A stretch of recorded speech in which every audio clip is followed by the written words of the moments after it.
Ada satu orang di antara kita, mungkin tahajudnya 10 rakaat setiap malam, duhanya 12 rakaat setiap pagi, baca Qur'annya one day one juz, satu hari satu juz, malamnya one night one juz, satu malam satu juz. Satu keluarga di antara kita ini puasanya luar biasa Senin Kamis. Satu keluarga berpuasa Senin Kamis. Tak cukup puasa Senin Kamis, dia puasa Nabi Daud.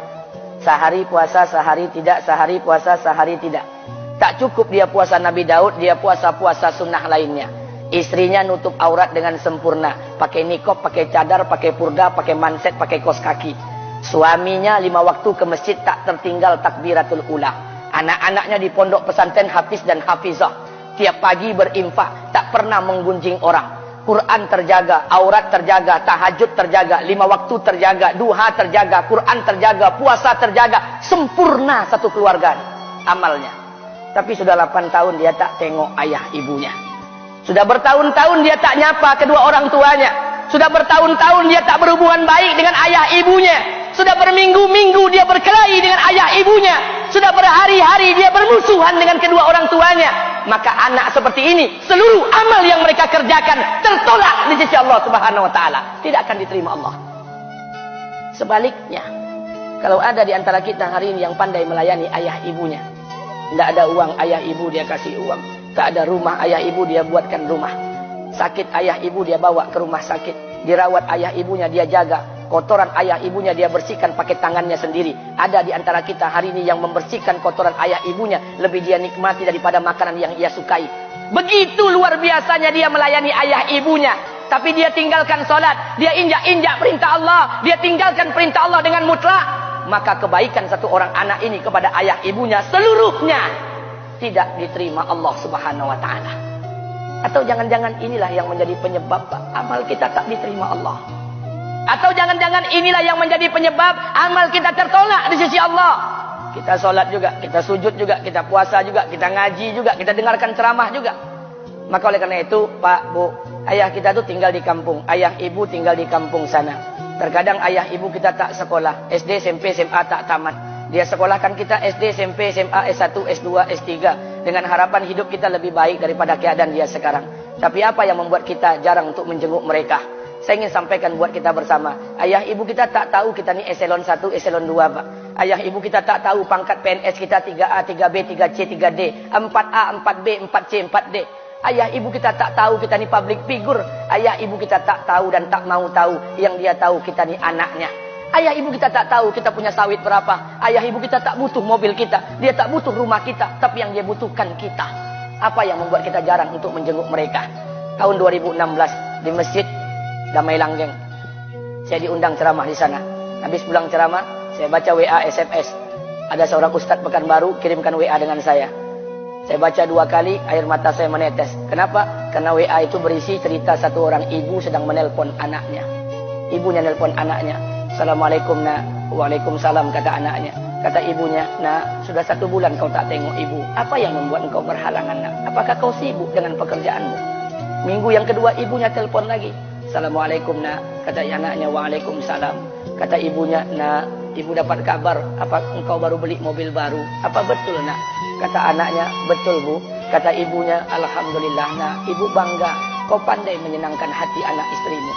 Minggu yang ketiga ibunya telpon lagi. Assalamualaikum nak, kata anaknya. Waalaikumsalam.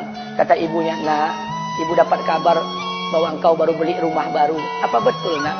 Kata anaknya, betul bu. Kata ibunya, alhamdulillah nak, ibu senang kau bertanggung jawab dengan anak istrimu. Minggu yang keempat ibunya telepon lagi. Assalamualaikum nak. Waalaikumsalam. Kata ibunya, nak, tadi ibu pergi ke pasar, ibu jumpa temanmu di pasar. Kata temanmu di pasar, temanmu banyak bercerita tentang kamu. Kata temanmu tadi kamu baru beli anak anjing seharga 40 juta dari negeri Belanda. Apa betul nak? Kata anaknya, betul. Kata ibunya, nak, dengarkan pesan ibu untuk terakhir kalinya. Apa pesan ibunya? Wahai anakku, engkau pelihara 1 ekor anjing. Kau siapkan harga anjing 40 juta. Kau siapkan rumah untuk anjingmu depan rumahmu. Kau jaga anjingmu pagi, siang, dan sore. Kau mandikan anjingmu pagi, siang, dan sore. Kau kasih makan anjingmu pagi, siang, dan sore. Demi Allah nak, dengarkan pesan ibu untuk terakhir kalinya. Apa kata ibunya? Demi Allah nak, demi Allah. Kalau seandainya Allah menciptakan ibu, kalau seandainya Allah menciptakan ibu untuk yang kedua kali di muka bumi ini, nak, demi Allah, ibu tak ingin terlahir sebagai manusia. Ibu ingin lahir sebagai seekor anjing, biar berada depan rumahmu dan melihat wajahmu setiap hari. Ibu kita tak butuh harta kita, Pak. Dia tak butuh uang kita, dia butuh kita. Apa yang membuat kita jarang untuk menjenguk mereka? Pantas hidup kita tidak berkah. Pantas rumah tangga kita tidak sakinah. Karena hubungan dengan ayah ibu kita rusak selama ini. Masih ada kesempatan, masih. Yang jauh telepon, yang dekat kunjungi mereka. Demi Allah, kita butuh keberkahan doa mereka. Yang sudah meninggal, ziarahi kuburnya dan doakan mereka. Imam As-Syafi'i berkata, apa kata Imam As-Syafi'i? Manusia zalim, manusia bodoh, kalian tak tahu apabila ayah dan ibu kalian mengangkat tangan di malam hari, dia berdoa kepada Allah untuk anaknya. Doanya cuma sekali, malamnya cuma sekali, hanya sekali saja doanya. Apa kata Imam Syafi'i? Sekali doa ayah dan ibu kalian sudah cukup bagi Allah untuk menjadikan kalian anaknya berkah dunia akhirat. Hari ini berapa banyak doa ayah dan ibu kita, tapi tidak ada keberkahan buat anak mereka. Kenapa? Hati mereka tersakiti. Maka pulang, Pak, cari mak bapak kita. Kita punya rumah hari ini, Bu. Kita punya rumah, punya harta, punya uang, punya pekerjaan, punya kekayaan, punya sawit. Kita jadi orang hari ini, jadi pegawai, bukan kena sarjana kita, Pak. Kita jadi orang hari ini bukan kena otak kita. Kita jadi orang hari ini bukan kena kepintaran kita. Kita jadi orang hari ini jangan-jangan kena keberkahan doa ayah dan ibu kita yang tak pandai tulis baca di kampung sana. Cari mak bapak kita, Pak. Demi Allah, kita butuh keberkahan doa mereka. Apa guna di kehidupan dunia sementara Allah tidak ridho dengan kehidupan kita? Pantas amal kita tertolak di sisi Allah. Maka pulang ke rumah, cari mak dan bapak kita yang masih hidup, duduk bersama mereka. Kalau seandainya kita tak bisa membahagiakan mereka, jangan pernah menyusahkan mereka. Kalau seandainya kita tak bisa membuat mereka tertawa, jangan pernah membuat mereka menangis. Demi Allah, kita hanya punya satu ayah kandung. Kita hanya punya satu ibu kandung. Tidak akan ada ayah kandung yang kedua. Tidak akan ada ibu kandung yang kedua. Harta kita cuma satu. Ayah kita cuma satu. Ibu kita cuma satu. Tidak akan ada ayah kandung yang kedua. Tidak akan ada ibu kandung yang kedua. Pangkat jabatan bisa dicari. Harta bisa diraih. Kesempatan membahagiakan ayah dan ibu kita hanya sekali di kehidupan dunia ini, Pak. Pulanglah.